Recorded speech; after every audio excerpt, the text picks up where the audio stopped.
Welcome to Resource on the Go, a podcast from the National Sexual Violence Resource Center on understanding, responding to, and preventing sexual abuse and assault. I'm Louis Marvin, and I'm a project coordinator at the NSVRC. Today's episode is part of a series on housing for prevention that we co-created with the National Resource Center on Domestic Violence. Our organizations collaborate on an initiative that supports advocates in meeting the housing needs of survivors. And in reflecting on that work together, we became eager to talk about the ways that housing is also a tool for preventing violence. Today, you're going to hear Rebekah Moses with GBV Consulting interview clinician, activist, queer survivor Mel Pasignajen.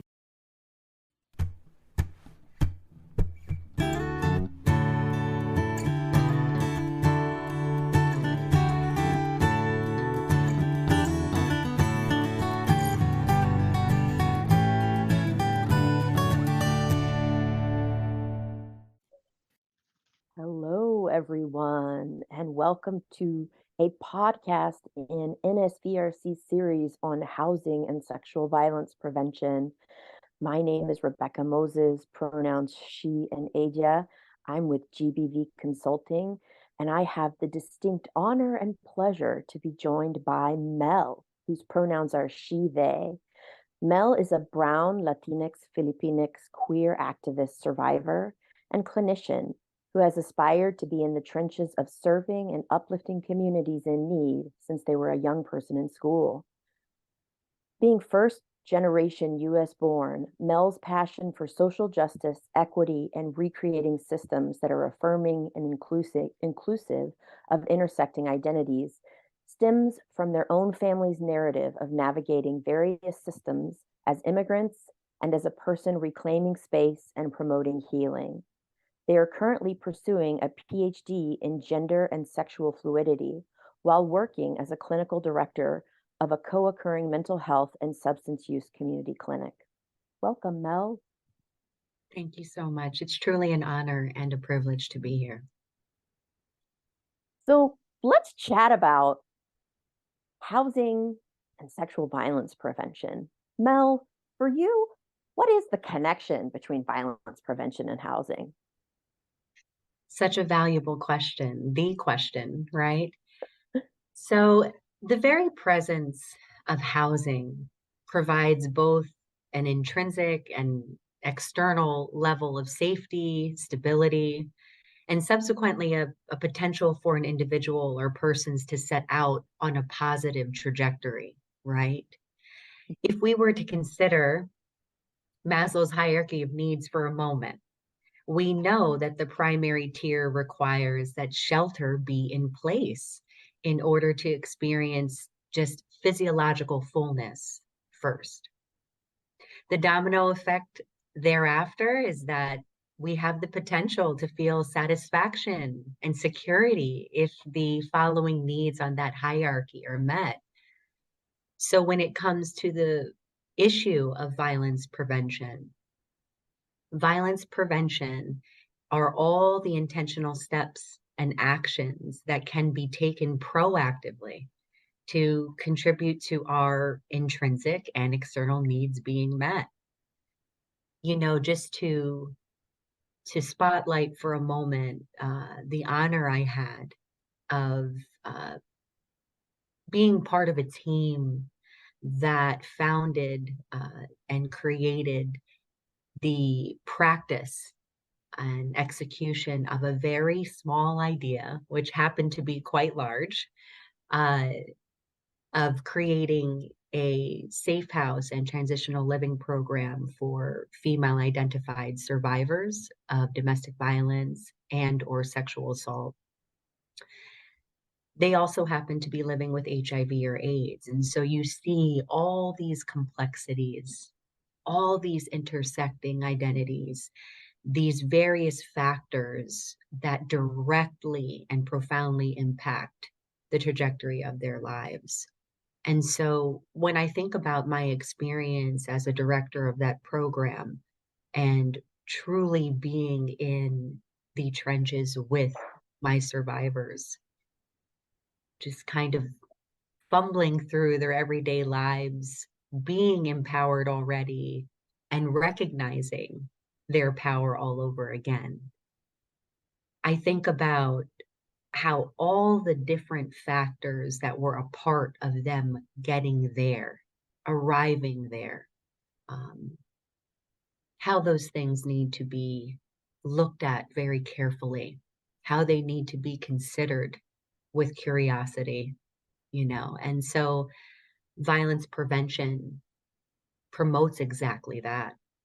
It recognizes that should housing security and stability be threatened, the very option to feel different types of safety, we know there's not just one, to feel secure in order to make deliberate and purposeful decisions, to not feel the sting of threat that our whole world as we know it can be taken away, and that our global beliefs, the way we perceive the world, others, our connection to folks, our sense of safety, these things can all drastically change in any one given moment.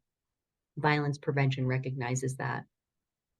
Violence itself threatens our intrinsic experience of security and safety, and can also have a profound impact on the lenses through which we see the world and navigate it.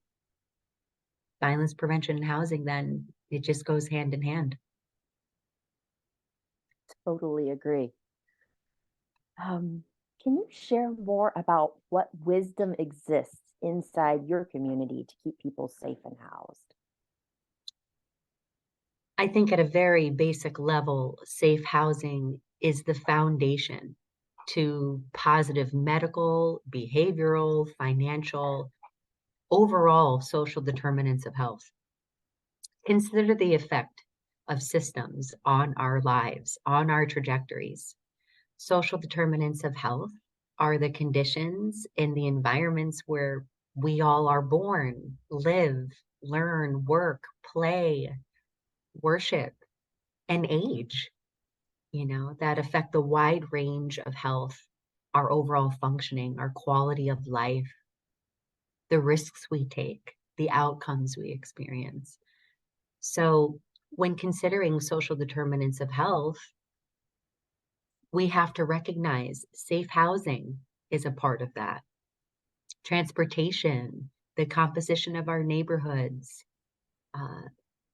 the experience of racism, discrimination, violence, education, access to job opportunities, income, access to nutritious foods, physical activity opportunities, all of these things have a direct effect on the outcomes in our everyday lives. Through my work in the HIV, domestic violence, sexual assault field, we know that one study found that young African American women from economically disadvantaged neighborhoods who reported a lack of food at home, homelessness, and low perceived education and employment prospects had anywhere from 2.2 to 4.7 times higher odds of contracting a chronic illness like HIV than those without these risk factors. So right there in that snapshot alone, we see how any given combination of factors can affect the likelihood of something occurring in our lives. Violence increases the statistic exponentially. For homeless and unstably housed people living with HIV, we found that the receipt of stable housing reduced higher risk behaviors. It improved access to care. It increased adherence to medication regimens among people who received intervention compared with those who did not. So that's just a snapshot, through the lens that I've had the privilege of looking through and working with these populations who are extremely marginalized, and how housing and violence can directly impact those folks. Thank you so much, Mel.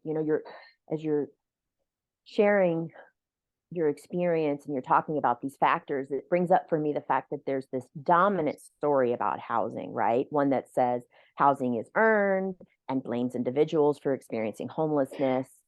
And, I think we're all trying to have bigger imaginations and think expansively about housing and sexual violence. In our story, and I think, you and I met in a work group looking at creating access for survivors of sexual violence to transitional housing. And we talked about in our work group, you helped co-write a document we put together. And one of the things that we said in the document was housing is a basic human right, right? And so if in our story, housing is a basic human right, what is the story about housing that you tell through your work? This question has so much bandwidth, to just really consider. And I'm excited to just kind of wrestle with it with you here.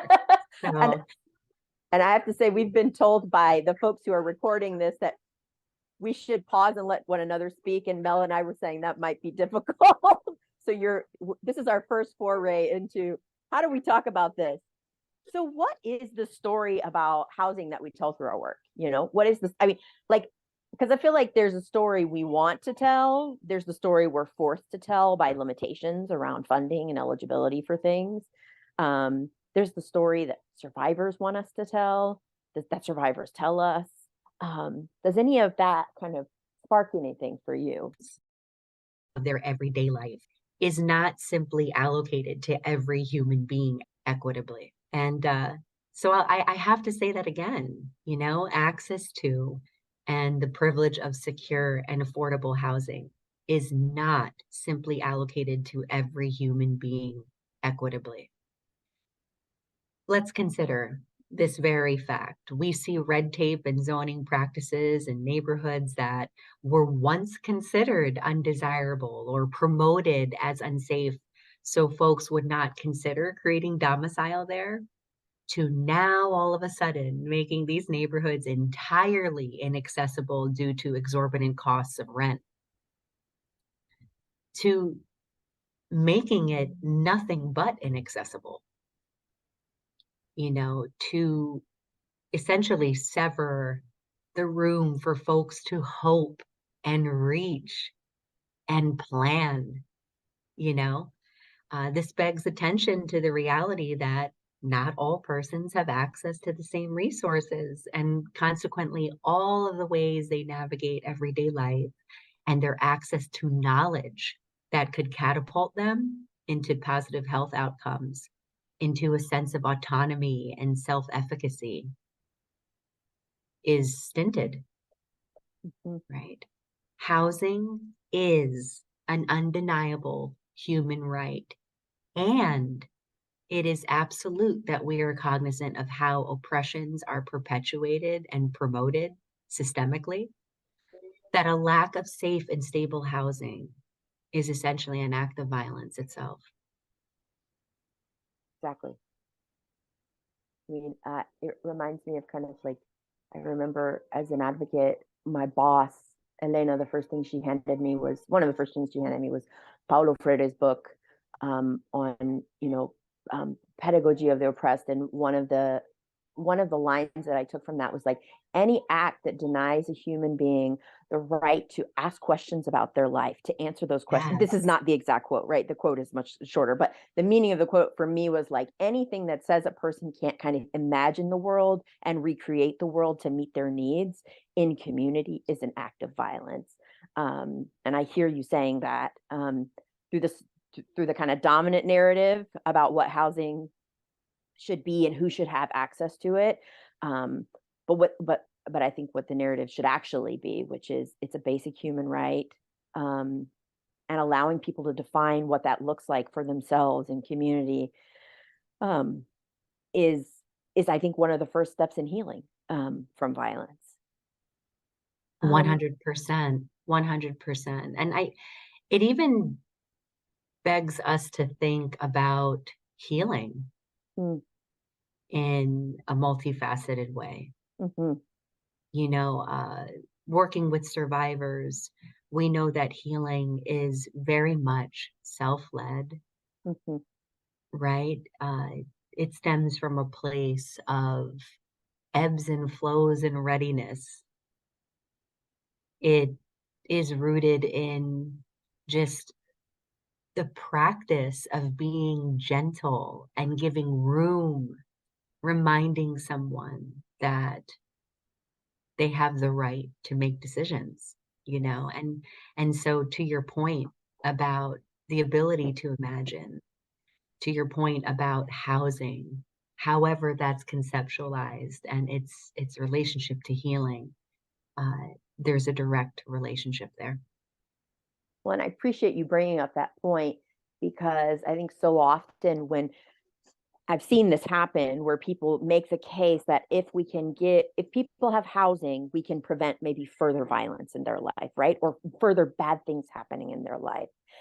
And then when people have housing and violence occurs again, or they're not healing in the ways that the dominant narrative says people should heal, which is like, you get housing, you're safe, nothing bad ever happens again. I think funders sometimes and policymakers want to back away from supporting healing as defined by survivors themselves once they get housing. And that can look, and you were just talking about that, that can look totally different for different survivors. So I just appreciate you mentioning that. Yeah, when policymakers and folks in power are asked to take a closer look at this, suggesting healing would also suggest that a system is broken. Mm-hmm. And we know how difficult it can be, when a mirror is held up to us at any given time. We as humans, it can be challenging to really look at what we're confronted with. What issues and movements do you see as being interconnected to housing and violence prevention work? So many. This is not at all exhaustive, but I think the movement that promotes domestic violence and sexual assault equals homelessness, that idea draws a bridge to the very fact that these things threaten stability and safety, right? The Me Too movement, Tarana Burke, began her work, just really spotlighting sexual assault, sexual violence. From a policy standpoint, the Violence Against Women Act, options like victims of crime compensation, the Fair and Equal Housing Act and its protections of LGBTQ identified persons. We know that queer identified folks or LGBTQ folks are impacted by violence every single day, whether on a small scale like a microaggression or policies and systems that flat out say you don't belong. All of these and more are interconnected to housing and violence prevention work. So there's another piece of this that I'd like to discuss with you, Mel, which is kind of in the mainstream anti-violence field, shelter has been seen as a key component of kind of core services and involves, connecting with the survivor around their needs after the violence has happened. However, we know that accessible, affordable, and safe housing is an important part of building communities free from violence. Despite what we know about risks and protective factors and social determinants of health, the mainstream field has prioritized other services. In your opinion, what will it take to build the political will to incorporate housing work as prevention work? This is such a weighted question, and it's and I think it's completely possible to tackle. Even if things can appear to us like the tallest mountain to climb, it is possible. And so my response to this is just intentional and deliberate leaning into discomfort and having challenging and necessary conversations about how systems perpetuate violence and oppression. You and I are virtually holding space and sharing space for one another right now. And I think that if folks come from a place of curiosity, much like you and I are doing in this moment, things are very possible. You know, to consider social determinants of health in every policy in various environments like corporate America, the education system, the legal system, every system that affects human life, both directly and indirectly. It's an absolute must. A whole cultural shift, right? Easier said than done, but it does begin with that intentional leaning in, you know? It's required and it must be demanded through uplifting the voices of survivors of violence, really understanding their stories, their intersecting identities that comprise and write their narratives. We have to come from a place of humility,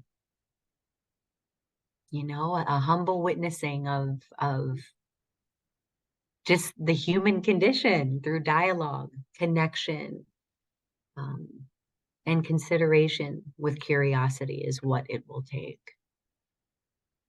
These things we do in our everyday lives, they're accessible, the things that I'm mentioning. And through this, I think we can accept and normalize that education is prevention as well. Mm. You know, we can normalize that these types of conversations can be a part of everyday connection. It can be a part of educating our young people, those generations to come behind us, about their responsibility to consider the plight, you know, the challenges of others, what other folks are going through, you know. And of course, this is the clinician in me and the survivor in me talking, you know, empathy, humility, creating and carving out room, you know, for folks to have very valuable conversations and to hear from those that violence touches has to be a part of that leaning in. Do you, and a follow-up on this issue, do you feel like, because the question I posed was kind of like, how do we support people around their housing and healing, their housing needs and healing needs before violence happens? That assumes that violence isn't always kind of happening, that we're not born into kind of a violent world. But a corollary to that question is this issue of that it can oftentimes be really hard to get support around your housing unless you are actually literally homeless on the street, right? So like so could you talk a little bit about that, like your experience around that? Like what does that mean for people, you know, that like someone is not literally like living on the streets or a place not meant for human habitation, maybe they're doubled up, and or they're living in a place where it's very triggering for them. Maybe they're not experiencing violence in that place, but something about the place is triggering of past violence. Could you just talk a little bit about what you think about that? What you think needs to be changed around that? Absolutely. The cultural shift that I'm promoting, Mm-hmm. it can begin with the acceptance that trauma is a part of everyday life. And there has to be a normalization of that.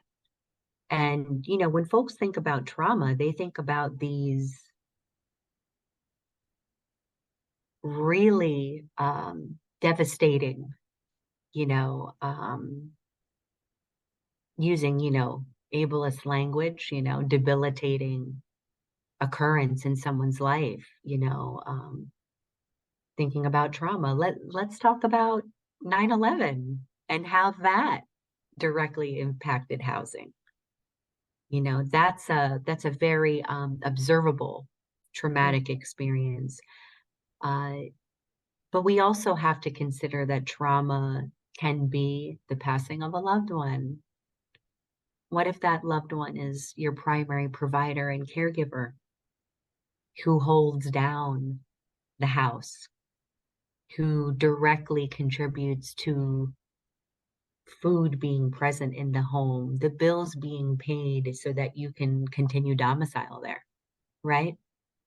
Trauma is a part of everyday life, and I think the more that we recognize this as an everyday human being, rather than just talking about trauma in clinical spaces, in population health spaces.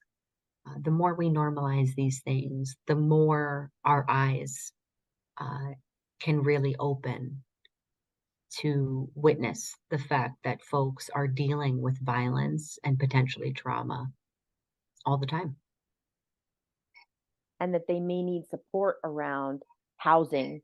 They may need financial assistance around housing before they're literally homeless. And they may need that for a long time, or they may need that for a short amount of time, but that's going to depend on the person. That's right. That's right. And now we're talking about persons having the wherewithal, the know-how, the access to asking for support. These are really complicated ways of being, right? And it just goes back again to those social determinants of health that we were both talking about earlier. People doing what they know. You don't know what you know. All those phrases that we just kind of, in passing exchange with one another. There is value to those, though. And your spotlight on services being provided after violence has already happened. It goes back to why violence prevention has to be looked upon with very careful considerations about how folks are experiencing trauma, how violence is actually defined, right? And so it's going to take a lot of folks at the proverbial table, folks from differing, similar, intersecting identities to just come and speak to what they've experienced around housing. What does that mean for folks, right? Yeah. Anything else you want to share? I thank you so much for talking today about housing and sexual violence prevention with me. This work is not intended to be easy, right? It's intended to really demand quite a bit from all of us. And it is going to take, just fervent approach. It's going to take constant and ongoing conversations. It's going to take connection. And folks have to feel safe enough to do that. Right? So when we think about violence prevention, right away, the word safety is tied to that, and so I think it's just time, it's time that we really consider what safety means as well, and not just consider it from one particular lens or avenue. Thank you for having me, Rebekah. I'm just so humbled and privileged to be here. Thank you so much, Mel. It was great to hear from you and connect on this super important issue. Thanks for listening to this episode of Resource on the Go. For more resources and information about preventing sexual assault, visit our website at nsvrc.org. You can also get in touch with us by emailing resources@nsvrc-respecttogether.org.